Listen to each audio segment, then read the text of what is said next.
Hello,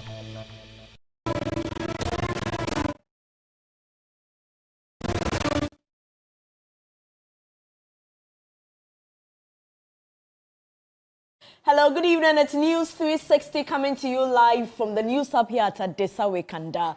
I am Portia Gabo. And I am Martin Asiedudate. These are the headlines for the next 1 hour. News 360 Headlines is brought to you by Flamingo Paint, Pepsodent Charcoal and Pepsodent Herbal, EcoBank. Northern Command of the Ghana Armed Forces reiterated its preparedness to protect the country's borders, urging communities to report suspicious movements.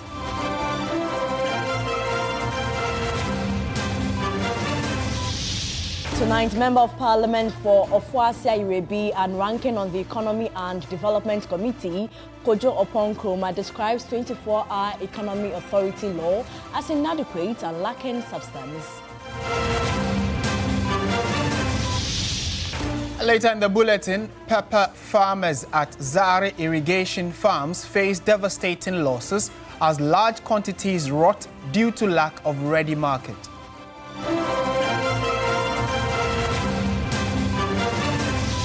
On the international front, Sudan's government denounced Uganda for hosting the leader of the paramilitary Rapid Support Forces, calling the meeting an affront to humanity.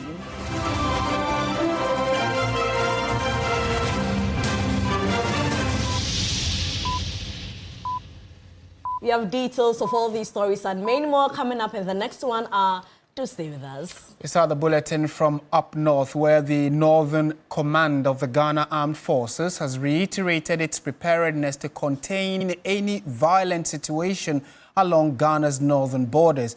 After conducting long-range patrols in the eastern part of the Upper East region, the military urged border residents to remain vigilant and report any suspicious movements. Castro Senyala was with the military and has come through with this report. By 9 a.m., the military patrol team was already out on its long-range patrols along the borders with Burkina Faso and Togo. From Bazwa, the team patrolled villages in border areas such as Kulungugu, Wedana, Pusiga, and Polmankom. The patrols involve both ground troops and mobile surveillance teams who monitor cross-border movements and engage local communities. We heard about it. So if you see people on motorbike, plenty, or even like the way we are moving and we are carrying weapons, they are wearing their labia, they cover their face. Following the recent killing of Ghanaian tomato traders in Burkina Faso, fear has gripped residents in Ghana's border communities. Speaking during the patrols, Brigadier General Walanyo Agwebo said the long-range patrols form part of the Ghana Armed Forces' continued operations to safeguard national security. Based on the situation in Burkina Faso recently, there have been a lot of commentaries that they are fighting along the Ghana-Burkina Faso border. The situation there is not good. It is causing fear and panic. The incident did not happen anywhere close to Ghana border. Notwithstanding that, we decided to continue our border patrols to see what is happening, assure the locals, deter any movement of the terrorists in case they are planning something, assert our authority in the general area, and finally, border towns continue to live under a cloud of fear as extremist violence surges across neighboring Burkina Faso and Togo, stifling trade and threatening lives. Brigadier General Agwebo urged residents to collaborate with the Ghana Armed Forces and other security agencies by reporting suspicious cross-border movements. And we will only continue to seek the cooperation of the locals. See something, say something, and do something. And now I do something that tell the assemblyman, let the assemblyman call, because our numbers are all over the place. They'll call the commanding officer, and then we take action from there. The patrol team also visited military positions in the Boko general area to assess their effectiveness in the peace restoration efforts. After the visit, Brigadier General Agwebo noted that appreciable calm has returned to Boko. For some time now, we have never had serious fighting within the two major feuding parties. However, that doesn't mean that a few skirmishes once in a while doesn't take place. Meanwhile, the Ghana Armed Forces Northern Command has begun the basic non-commissioned officers tactical course at the 12th Mechanized Battalion in Sandema for over 100 selected soldiers. This course will be intense and physically demanding. Therefore, you are urged to endure and put in your maximum. Castro Sinyala, TV3 News, Paul Mankom.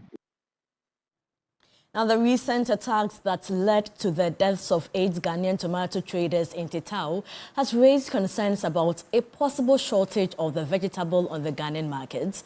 This has generated debate about what can be done to boost local production of the same quality desired by Ghanaians. At Tuobodem, one of the largest tomato producing hubs in Ghana, growers are caught between expensive foreign seeds, a lack of irrigation, and mountain production costs. Belinda Tete reports. Tuobodem is widely recognized as a primary production area for tomatoes, cultivating both local breeds and high-yield improved seeds. However, in recent times, farmers have abandoned all year-round farming. Some of the farmers highlighted the complex web of economic and infrastructural barriers. A major point of contention is the sourcing of improved seeds. Farmers express grave concern over the cost and accessibility of these seeds. The whole Ghana and tools. Initially, we used to produce tomatoes to feed the whole Ghana, but now the women said they don't like the local breeds, and the improved one we get from Burkina is so expensive. The least you get is 1,200. And so if governments can buy and resell for us at a lower price, that would have been of a great help to us. Some farmers also pointed to the lack of irrigation systems as a reason for their inability to farm during the season.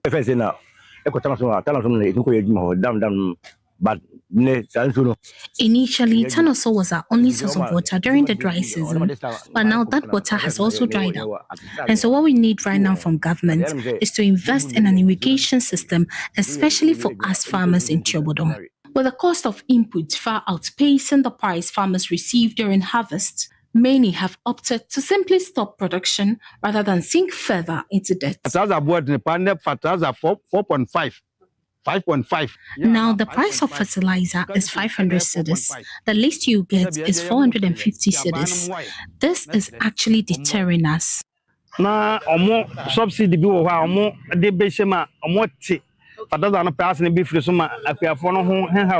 Initially, we had a subsidy where the prices of fertilizer is slashed for every farmer to be able to buy, but now that is no more. And so we plead that government brings it back so that at least those who ran at a loss last season can still farm and regain their money.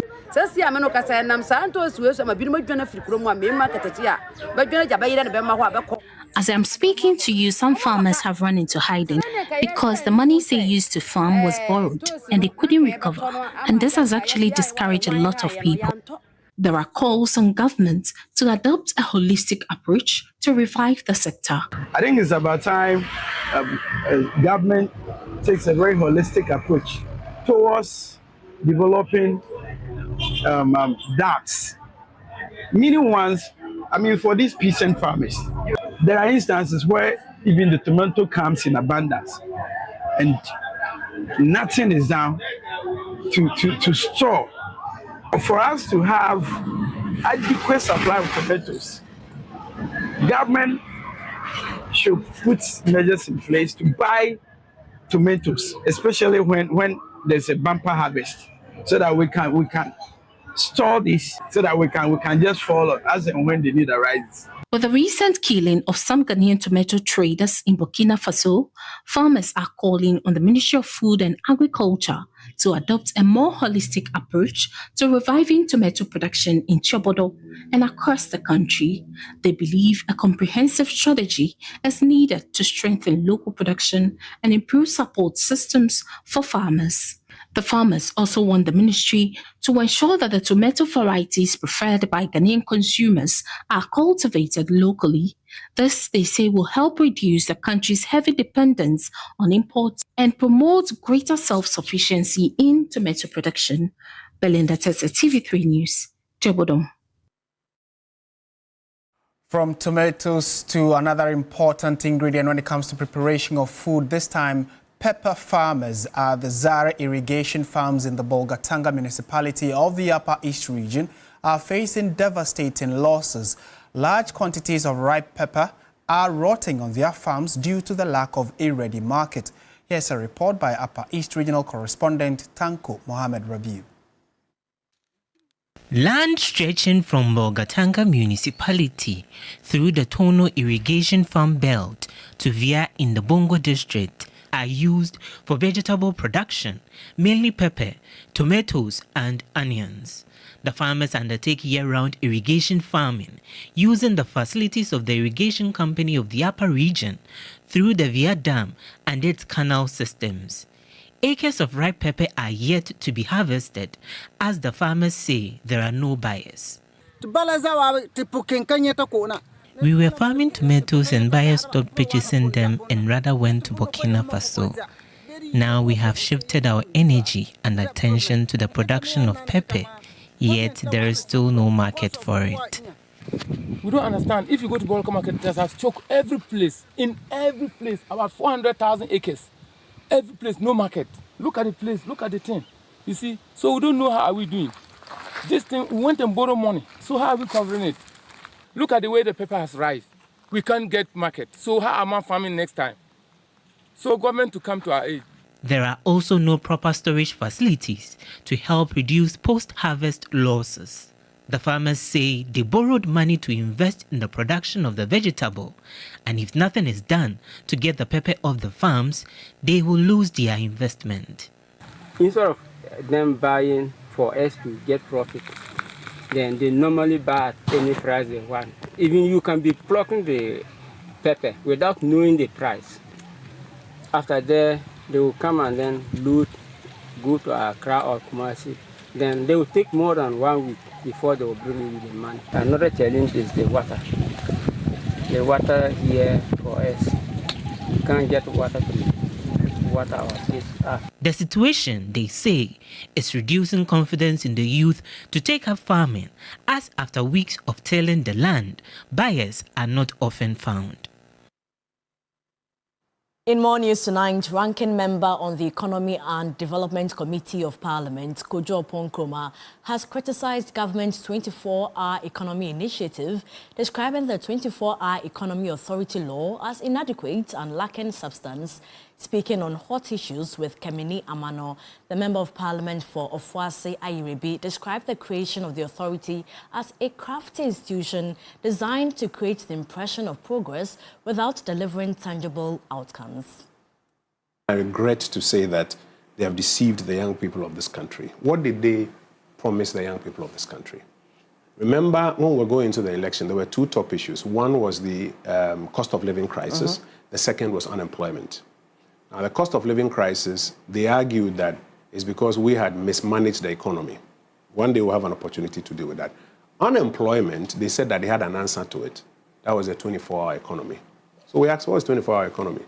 Initially, you asked everybody, he has a different answer. And so we started mocking them about it. So you recall their manifesto launch. There was this young lady they brought who said that if we didn't have the capacity to understand it, they had a way of explaining it. It was 1, 3, 3. Very pretty young lady who they put up to go and do that exercise for her. And then the president himself, when he came to launch the manifesto, he had a clock there and says, this is the 24-hour economy clock. 1 job, 3 shifts, 3 people. And then they responded, Peche. The concept they sold to the young people of this country, millions of them, was that they were going to turn the 8-hour cycle into a 24-hour cycle. And they actually listed, if you look at their manifesto, they listed agencies on the public sector side that were going to work 24 hours. DVLA, Customs, Passport Office, quite a number of them. They came to power, and one of the first things that we started asking them was the blueprint, the policy document. So you recall from the president's first State of the Nation address, in my debate, I was like, when the president came, we were expecting to see the 24-hour economy document. He hasn't brought it. We kept hounding for it. We realized one day that they launched it in the public domain, never brought it to Parliament. I kept hounding them, bring it to Parliament, because this is your flagship program. Bring it early. Remember, Free SHS started September. Bring it so that it can start early. Eventually, what they brought is the 24-hour Economy Authority Bill. And that bill says that they are creating an authority to oversee the 24-hour economy. He has a chief executive, he has an internal auditor, he has board, then they will employ about some 100 people, they'll get their salaries and cars and other things. But when you read the bill, nowhere in the bill does it say that they are going to cause even state agencies or the private sector to work for 24 hours. They left Ghana to pursue opportunity abroad, but their ties to home have never weakened. From remittances to investments and expertise, the diaspora remains a vital force in national development. Now, a proposed constitutional amendment could allow dual citizens to hold high-profile office, sparking a fresh debate about identity, loyalty, and the future of leadership in Ghana. Enyonam Haliga has more in this report. For years, Ghanaians living abroad have been sending more than just money back home. But despite their contribution, the law has drawn a line. Under Article 8, Clause 2 of the 1992 Constitution, Ghanaians who hold citizenship in another country are barred from occupying certain high positions, including ambassador or high commissioners, chief of defense staff, inspector general of police, and other key national security positions. Supporters of a proposed amendment say that restriction no longer reflects today's Ghana. If you want to be able to attract the needed talent, the needed resources, the needed skills to move nation Ghana forward, we should not create any barrier for any Ghanaian, whether a person holds a dual or doesn't hold a dual citizen.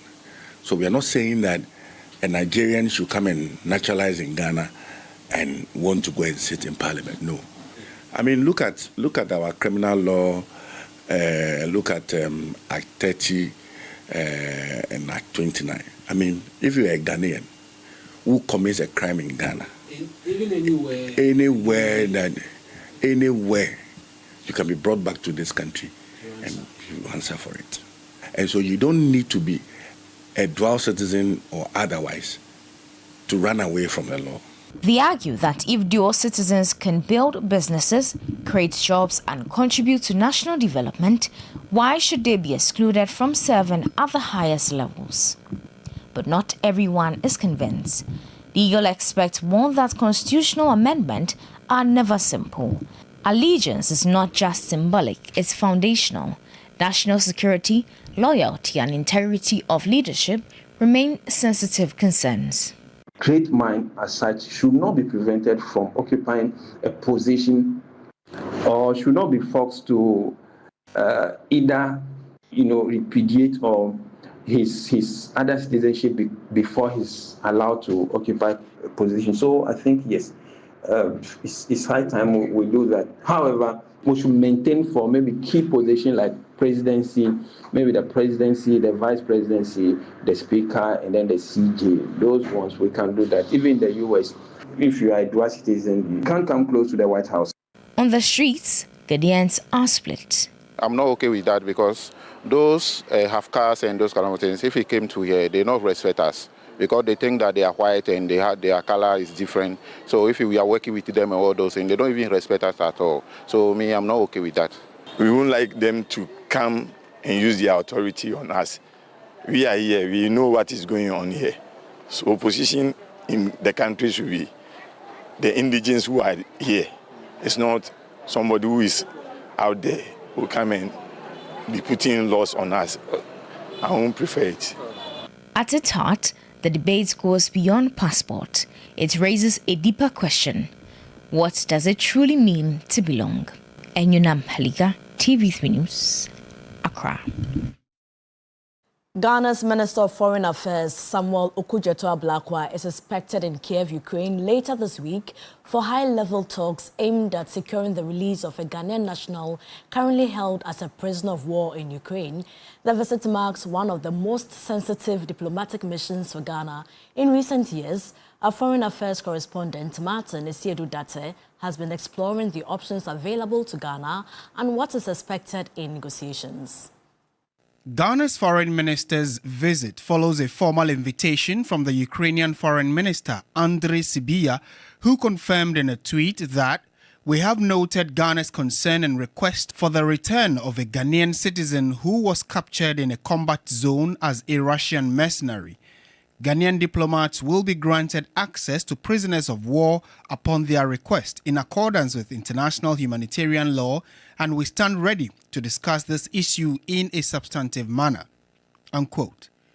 Ghana's Ministry of Foreign Affairs confirmed that the citizen is indeed a Ghanaian who traveled to Moscow on 7th of July 2024, where he signed with a unit of the Russian military and was participating in combat operations in Ukraine's Zaporizhia region. In a tweet to acknowledge the invitation, Samuel Okudzeto-Ablakwa, the Foreign Affairs Minister of Ghana, said the Ghanaian government will continue to prioritize the safety and welfare of all our citizens, regardless of how challenging it might be. We cherish our strong, cordial relations between Ukraine and Ghana. Unquote. But a few factors will determine the successful release of the captured Ghanaian who was fighting for Russia against Ukraine. He now is a prisoner of war under international law and not a civilian. Ghana and Ukraine have maintained positive relations since 1993, including cooperation on education and student mobility. This diplomatic goodwill helps open the negotiations. The Geneva Convention that protects prisoners of war is what Ghana is hoping to trigger as it seeks the release of the captured man. Under international humanitarian law, particularly the Geneva Convention, combatants captured in armed conflict are considered prisoners of war and are entitled to humane treatment, protection from prosecution for taking part in hostilities and eventual repatriation once active hostilities end. This Ghanaian is not the only African involved in a war that is millions of miles away from the continent. Recent verified intelligence suggests that over 1,400 citizens from 36 African countries have been recruited to fight on the Russian side, many ending up as prisoners of war in Ukraine. The Foreign Affairs Minister has used the opportunity to advise Ghanaian youth against being enticed into foreign conflicts. Martin Esiedu-Date for TV3 News, Accra. The Black Volta River, which serves as a vital source of water and livelihood for thousands in northern Ghana, was on the brink of collapse due to rampant illegal mining activities on the river. But the deployment of blue water guards is bringing renewed hope for those living along the water bodies. Christopher Amwakon has more on this report. The Blue Water Guards initiative, launched by the Lands and Natural Resources Ministry in 2025, aims to protect the country's water bodies from pollution and degradation. Trained by the Ghana Navy, these guards are equipped with skills in surveillance, water monitoring, and enforcement tactics to combat illegal mining activities. We have seen some attempts by youth and also some coming from other neighboring countries to mine on the water. For the people living along the Black Volta Basin in the Bole district, the Black Volta is more than just a river. It is their life. The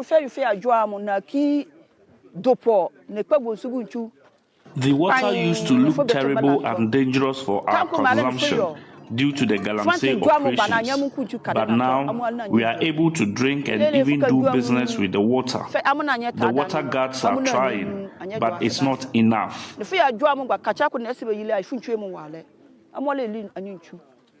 The deployment of blue water guards has already shown promising results.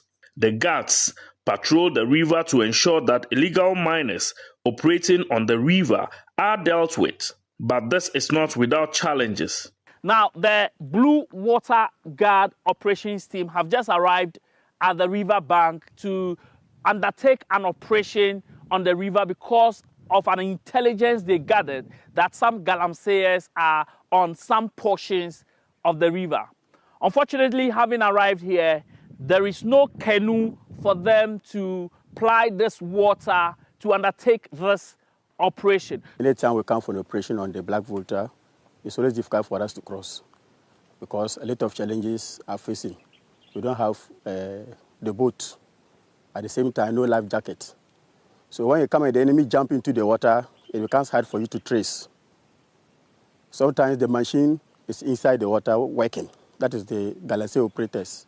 So it's hard for you to take a boat and trace them because the fishermen, when you come and ask them to trace, they'll tell them no, because when they send you there, it will be a problem between them and the galamsey people too. The guards patrol the river to ensure that illegal miners operating on the river are dealt with. As you can see now, the water is clean. I think when we came, we saw some boys fetching water with Motor King here. At first, I'm not sure you can be able to drink that water, but for now, it's very clean. That is why you see those boys coming to fetch the water for their domestic purposes. Through their operations, illegal mining activities have decreased and water quality has improved. Despite the distribution of some motorbikes and other logistics to the Blue Water Guards by the Lands and Natural Resources Ministry, challenges such as non-availability of a speedboat and life jackets still persist. This, according to the guards, is affecting their smooth operations. Some of the machines always be in the water. We're supposed to go and bring it out, but we cannot go there. So we are still praying for him that he should try and best and give us distance and the boat and the life jacket. Since the inauguration of the Blue Water Guards in the Bole district in August 2025, about 40 chamfam machines, 10 water pumping machines, and a tricycle have been impounded and destroyed. Coordinator of the operations in the Bole Enclave, Tahiru Omega, expressed optimism that the operations will continue to fully restore the water bodies and the environment. Previously, if you came here, you would have seen that the water is milky or brownish. But today, it is clear and people are using it for their domestic activities. Even the Ivorian government has tapped it here to Bona, where people drink and use it for their domestic or everyday activities. The Blue Water Guards have been actively supporting the National Anti-Illegal Mining Operations Secretariat, NIMOS, in nationwide operations. The Black Volta area is officially recognized as a critical water body, and all illegal mining activities in this area are prohibited. The Bole area in the Savannah region is noted for its galamsey operations, especially on the Black Volta River. The miners deposit heavy metals like mercury and cyanide, which are dangerous for human consumption. Well, as a country, sustainability has always been a cause of concern.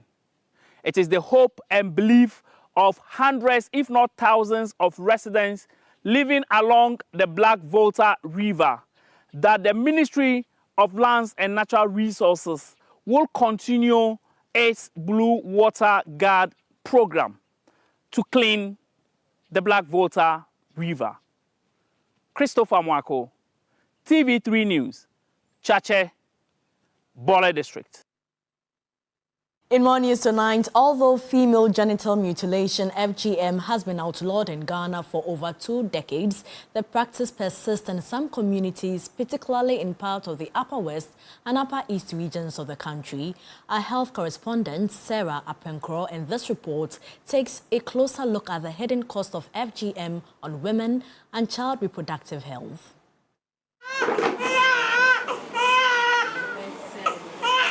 Female genital mutilation, FGM, remains a serious concern in parts of Ghana, driven by long-standing cultural, social and religious beliefs. Though globally recognized as a violation of the human rights of girls and women, millions remain at risk each year. For many survivors, the trauma begins in infancy. Korima Ibrahim was cut when she was just a week old. I only got to know I was a survivor when I was in secondary school. Aside my clitoris being taken out, do you know what else it took from me? My beautiful smiles. I started seeing myself not to be a complete human again. I started asking questions, and my questions I never had access to. So you could see that pain, that anger to fight, but then I can't. Who am I to fight people who are taking care of you? I'm a mother, I'm giving birth. Severally, because of that, I couldn't have a normal, vaginal birth. I have to go through cesarean 3 times because I had 3 kids. The doctor told me that, look, we need to go for cesarean. You can push. Now an advocate against the practice, she says the long-term physical and emotional effects are difficult to describe. She's urging policymakers to strengthen support systems for survivors. We don't need to channel all our efforts in the northern region. Even here at Agbogbloshie, just last 2 years, a small baby was being cut. You know, we have our brothers and sisters here in Agbogbloshie. So they mutilated their child and the baby died. A lot of the policymakers think it's only done enough. They don't know that it's also happening. So for us, we have northerners anywhere they settle, and they believe in cutting their clitoris. Even if you go to US, if you go to anywhere, they will still cut it. So they should also try to check here. It's happening under our own nose. Appreciate whatever you're doing, but it will never stop. Yes, so let's look at that and also think of how we can help the survivors to also restore their clitoris back. Health experts warn that women who have undergone FGM face increased risks during childbirth, including severe bleeding, infections, chronic pelvic pain, menstrual complications, and psychological trauma. The narrowing could be so bad that even urination is a problem. You have to urinate with some pains. Sometimes they leave just a small opening for the periods to pass there and come out. It's caused a lot of sexual dysfunction, marital problems, and then infertility. For those who we miss them at that stage, and then they come to us, the treatment depends on the severity of it. There are certain types that you don't need to do any surgical intervention for them. But the severe one that causes a lot of narrowing, then those ones, you have to go open up the place, the opening, to widen it so that the periods will come freely and the pain during sex will stop, so you'll be able to have adequate sex. So that process is available, especially in our teaching hospitals. That can be done. Child protection agencies report that while Ghana's national prevalence has declined to about 2.4% among women aged 15 to 49, the practice remains most common in parts of the Upper West and Upper East regions. Female genital mutilation is a violation of the rights of women and girls. It's truly a nightmare, one that nobody wants to see or hear about. However, it continues to happen. There are higher risk of complications developing when this woman is old enough and begins to have children. FGM was criminalized in Ghana in 1994, with the law strengthened in 2007. However, enforcement remains a challenge, particularly in remote communities where tradition and social acceptance continue to sustain the practice. So there are a lot of challenges we face, but the underlying one usually is the fact that because it's a cultural something, when you are engaging these community members, it doesn't take a day for them to change from what they have been doing for a very long time and what they believe in. So sometimes we have to keep engaging them. One of the strategies we employ in trying to get them is usually the the women that are engaged in it. We try to have separate training meetings for them. It's something that people still hide behind the curtains and then they do it. But we keep on advocating and campaigning and sensitizing community members to know that if you are being caught, it's a criminal act. Globally, more than 230 million girls and women across 30 countries in Africa, the Middle East, and Asia have undergone FGM. Sarah Penkro, TV3 News, Accra. Still watching News 360 on TV3. Stay with us. We have more stories for you after this break.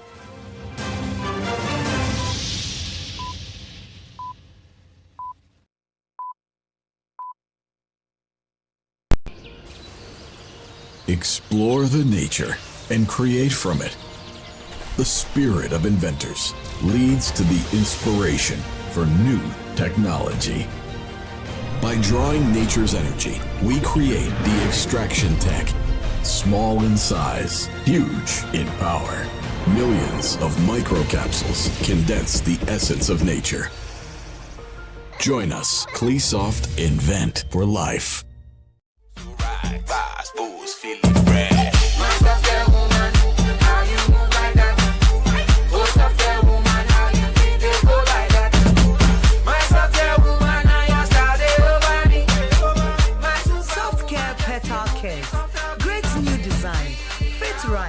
Reducing friction by it absorbs all liquid to prevent leakage. Fresh.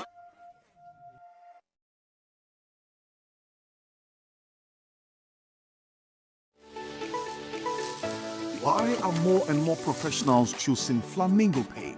As an interior decorator, I aim for that beautiful, elegant look. Flamingo paint has great hiding ability to cover and transform old walls easily with just one coat. Impressive. For me, as a professional painter,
Mark a defining moment in the evolution of international justice norms. The initiative, endorsed by the African Union, is expected to be tabled before the United Nations General Assembly in March. It seeks formal global recognition that the transatlantic slave trade constituted the most outrageous crime against humanity in recorded history, which experts say carries moral, political, and potentially legal implications. According to governance expert Professor David Abdullahi, the resolution is less about reopening history and more about reshaping how international law understands historical injustice. No one who wields power gives it easily without a force. Ghana could face repercussions, but it is not only Ghana that is fighting or trying to make sure that old wrongs are rewritten well. And I think President Mahama is just leading that effort. But whatever it is, it's not about Mahama, it's about we as a people, we as Africans and African Americans. Some critics have questioned whether the move risks being purely symbolic.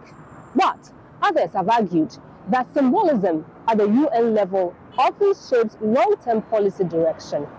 Some see the move as one that could bolster reparation campaigns led by African and Caribbean states, strengthening calls for return of looted cultural artifacts, and encourage formal apologies from former slave trading nations.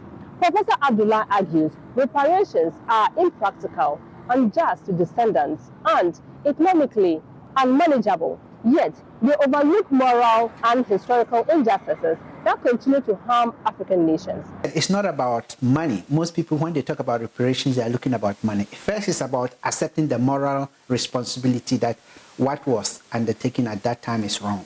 It's also to look at the same nation as what impact did it actually have on most of those countries that their citizens in Africa were enslaved. Some countries might have political will, like the Netherlands, but most countries are not willing to. They are not going to necessarily willingly come to the table to say, we apologize for willing to. There must be a forceful effort from African countries and Africans in the diaspora, to be able to force them to come to that point. The resolution is a starting point. But the question still lingers. Is it likely to be adopted? Unless the U.S. comes in with its veto. If not, I think it's going to pass. Those countries who have the veto power are the ones that usually, put a wrench into all these efforts. But I am optimistic that it will go through. But most of the countries are not going to willingly do that. There is going to be some lobbying, there's going to be some force, and so on and so forth. And where it doesn't go through, it can affect diplomatic relations between us and most of the Western or European countries. As March approaches, diplomatic engagement is expected to intensify. For many governance experts or observers, the initiative represents more than a policy proposal. It is a bid to redefine how the international community confronts the enduring legacy of one of history's darkest chapters. Evelyn Tinkma, TV3 News, Accra. Health Minister Kwabena Mensah Kando has disclosed government's intention to enter into a public-private partnership to secure funding for the completion of all Agenda 111 projects across the country. The minister made this announcement during a courtesy call on the provost and faculty members of the College of Health Sciences at the Kolebu Teaching Hospital. According to the minister, the finance minister has been duly informed of the arrangement, noting that bringing the private sector on board remains the most viable option to mobilize the needed resources to complete the hospital project. He stressed that government is committed to expanding healthcare infrastructure to improve access and quality of care nationwide. The Agenda 111 initiative, launched to construct hospitals in underserved district, has faced delays due to funding constraint. The proposed partnership is expected to accelerate work and ensure timely completion of the facilities. Agenda 111, a lot of uncompleted, ongoing structures in the country, more than 100. The reality is that we cannot have money to complete all these 100 facilities within the next 1 year or 2 years. So what we are doing is that, again, we are going to bring the private sector in. One, corporate Ghana. So the mining companies and the telcos, they will help us finish, equip, give it back to government, but they will have what you call tax deductibility. So we have spoken to the finance minister, and the finance minister has agreed. The provost of the College of Health Sciences, Alfred Yorson, and members of the faculty appealed to the minister to address a critical shortage of faculty members. He explained that many experienced lecturers are retiring without replacement, creating a significant staffing gap that threatens training and research. We are getting a lot of numbers retiring, and we are not replacing them. I see a number of people who are going on retirement in July 31st. And the replacement becomes challenging.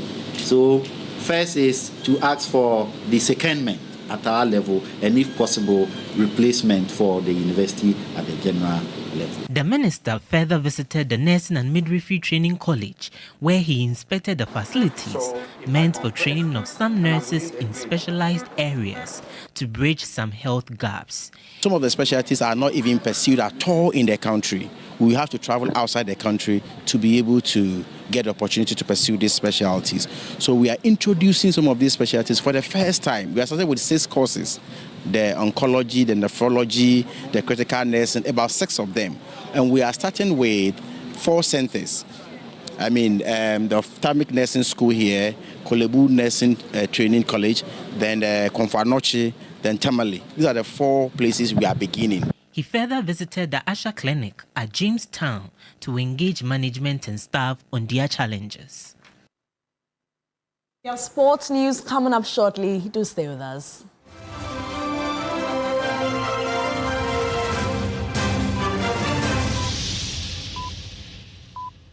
When you are going to buy a place, don't.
By Sasso Insecticide Spray and Coil.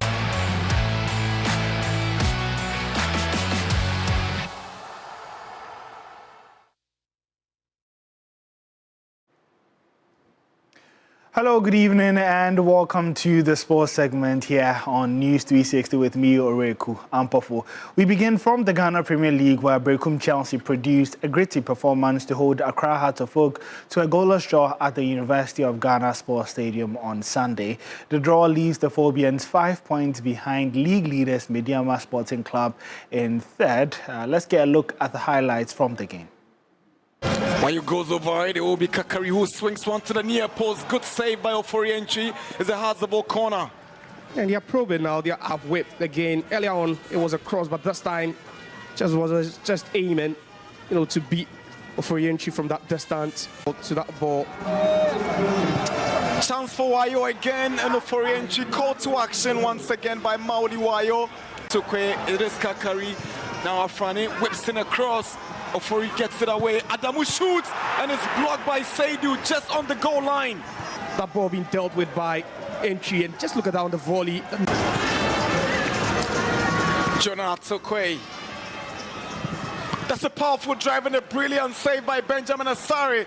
And that's why he's Azabok's #1. It was a powerful drive from Dominic Frimpong. He had to, as the first time we've seen Chelsea in action at offensive end, and it was Frimpong.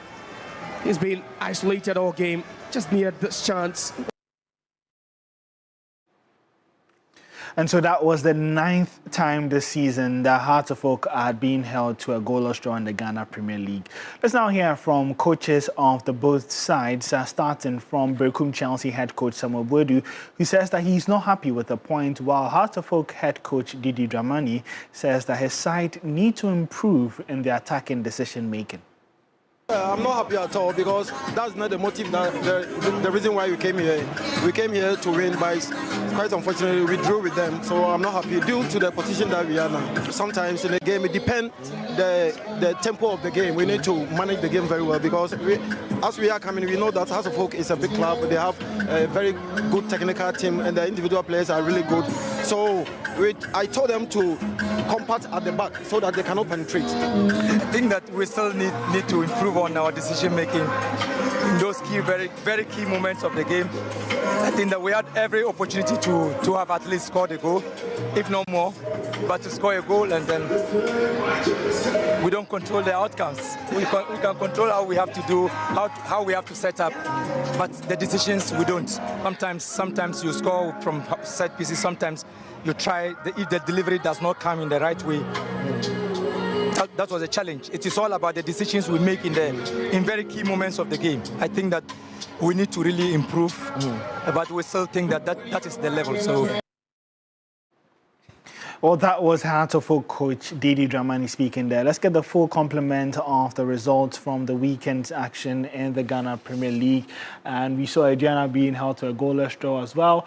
Summertex also holding leaders Mediama to a goalless draw. Asante Kotoko bouncing back from their Super Clash defeat to beat Young Apostles by 2-0 away. Let's head to England now, where Liverpool left late against Nottingham Forest as the reigning champions move level of points with Manchester United as the race for a place in the top 4 heats up. Meanwhile, a brace for Eberechi Eze and Victor Gyökeres in the North London derby were enough to move Arsenal 5 points clear of second place Manchester City as the Gunners eye a first league title since 2004. After being so poor in the first, it's the dink into the box.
It with a game in hand, and that's how we bring an end to the sports segment here on News 360. You can get some more updates on our social media handles at 3sportsgh. Over to you, Portia. Thank you so much. It's now time for international news. Sudan's government has denounced Uganda for hosting the leader of the paramilitary rapid support forces RSF, calling the meeting an affront to humanity. Sudan's foreign ministry, aligned with the nation's armed forces, said Uganda had flouted international law by welcoming RSF commander Mohamed Hamdan Dagalo, whose fighters are accused of committing widespread atrocities throughout the continuing civil war. On Friday, Ugandan President Yoweri Museveni said he met with Dagalo, also known as Hemeti, at his presidential home in the city of Entebbe. Museveni, appointed by the African Union to mediate between Sudan's military and the RSF, said he emphasized a peaceful political solution. A man has been shot and killed after entering the secure perimeter of Trump's Mar-a-Lago residence in Florida. Officers say the suspect was a white male carrying a shotgun and field spotted near the north gate of Mar-a-Lago. Multiple sources have identified the suspect as 21-year-old Austin T. Martin. Authorities say he was carrying a shotgun and a fuel can when he entered Mar-a-Lago. Gaining entrance as a guest was exciting. Martin's family had reported him missing just yesterday.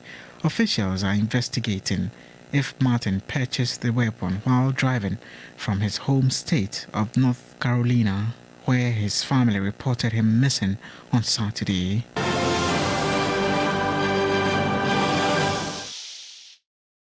Thank you so much for watching News 360 on TV3. I am Martin Asiedu Date. And I am Portia Gabo. Good evening.